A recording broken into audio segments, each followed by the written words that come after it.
उस विवाद में गए हैं, हमने अपनी ऊर्जा उस विवाद में खोई है जिसके जनक थे अडवाणी जी, मंदिर मस्जिद विवाद।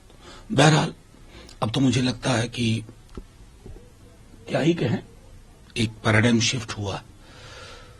फिर डॉक्टर राम मनोहर लोहिया, उनसे बड़ा समाज में संदेश देने वाला तो हुआ नहीं समतामूलक समाज के लिए।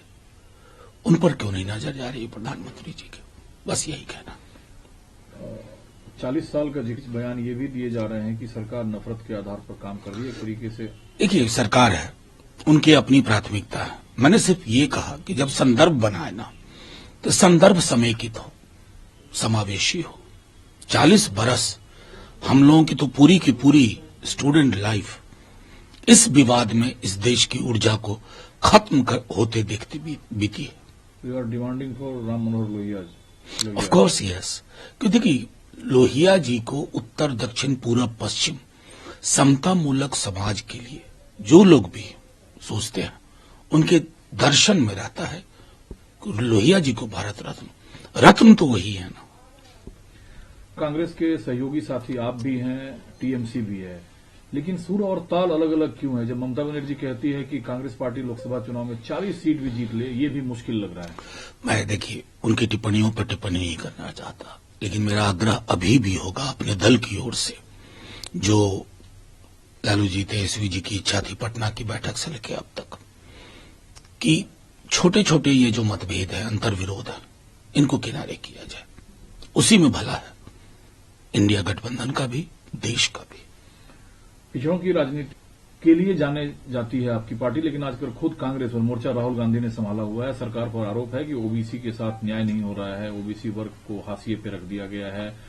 क्या पॉलिटिकली इस स्टैंड से कांग्रेस को फायदा होता हुआ? देखिए, मैं अक्सर जब ये बात होती है ना, जब आप सबाल्टर्न समूह के सरोकारों की चिंता करते तो लोग इसको राजनीति से जोड़ देते हैं। चलिए हम मान लीजिए चुनाव हार गए थे 19 का, तो क्या इन विषयों से किनारा कर लिया? 14 का चुनाव हार गए थे, क्या विषयों से किनारा कर लिया? ये लोकनीति का अभिन्न हिस्सा होना चाहिए, क्योंकि कोई भी प्रगति का दस्तावेज, विकास का दस्तावेज मीनिंगलेस है अगर उसमें बड़े समूहों, दलित, पिछड़े, अकलियत के लोगों का चेहरा शामिल न हो। जब लोकसभा चुनाव के इस बीच ममता बनर्जी के बयान पे उद्धव ठाकरे के पार्टी के नेता संजय राउत ने कहा है कि कांग्रेस कम से कम 150 सीटें जीतेगी लोकसभा चुनाव में। देखिए, मेरा सिर्फ इतना कहना है कि ये सारी चीजें दरकिनार, अभी हम लोगों को सबसे पहले एक प्रगतिशील कार्यक्रम लेके, क्योंकि देखिए लोग उब रहे हैं। फर्ज कीजिए जो मंदिर में जा रहा है, क्या उस युवा को नौकरी नहीं चाहिए? उसको एक हाथ में अगर प्रसाद चाहिए तो दूसरे हाथ में नियुक्ति पत्र चाहिए। इन विषयों को लेकर के, क्योंकि देश परेशान है। कब तक मंदिर की घंटी, मस्जिद के अजान में उलझा के रखोगे लोगों को? तहखाना वजूखाना चेक करते रहेंगे? देश को दैनंदिन की जो जरूरियात है उस पर आना होगा। ठीक है, आप थे नहीं और जिस नियुक्त कर रहे हैं वो बांटने वाले नेता आप सरकार से बिहार में बाहर है। इस बीच जो एक सवाल आया, डीके सुरेश कांग्रेस के नेता हैं, बजट पेश होने के बाद इन्होंने एक सेपरेट इंडिया की मांग की साउथ को लेकर। इस पर अनुराग ठाकुर ने कहा कि नफरत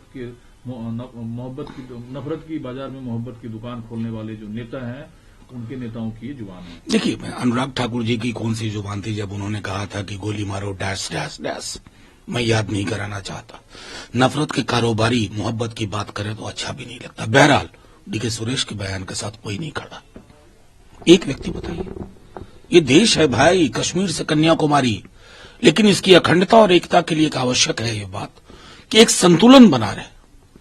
वो संतुलन जब टूटता है ना, मणिपुर को लेकर के, क्या मणिपुर के लोग सोच रहे होंगे? अनुराग ठाकुर जी के तो मुंह से एक शब्द नहीं सुना, उनको छोड़िए प्रधानमंत्री जी के मुंह से नहीं सुना। तो राज्य, ये जो पूरा का पूरा हमारा चरित्र है ना देश का, वो इमोशनल, उसको मैं कहूंगा कि कोलिशन भी है। सब राज्य भावना से जुड़े हुए, उस भावना को ठेस मत पहुंचाइए। जनता दलों को मिलते नहीं देख पाती है। बिहार में जो नई सरकार बनी है उसमें मांझी जी 2 मंत्री पद की मांग की है। अब मांझी जी कुछ भी मांग सकते हैं, बहुत क्रूशियल फैक्टर है इस राजनीति के इस दौर में, और उस क्रूशियल फैक्टर को असमुचित सम्मान तो मिलना चाहिए। क्योंकि मुझे स्मरण है तब हम साथ में ही थे, लेकिन माननीय मुख्यमंत्री जी ने जब सदन में जिस प्रकार की भाषा का इस्तेमाल किया था मांझी जी के लिए, साथ में होने के बावजूद हमें सहज नहीं लगा था।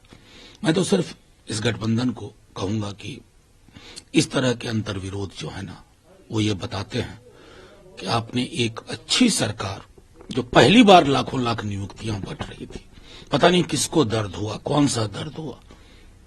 आज भी आप बिहार जाइए, पूछिए नौकरी मतलब, बच्चा बच्चा बोलेगा तेजस्वी। पूछिए मुख्यमंत्री मतलब, क्या बोलेगा मैं नहीं कहूंगा।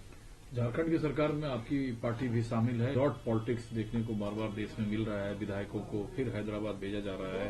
हालांकि पीसीसी जो कांग्रेस हैं, उन्होंने कहा कि जब चौकीदार ही चोर है तो एहतियात बरतना पड़ता है, निशाना सीधे बीजेपी पर। नहीं, देखिए बीजेपी में क्या, ये जो दो लोग बीजेपी चला रहे अपने रिसोर्ट पॉलिटिक्स का, ये कब शुरू हुआ?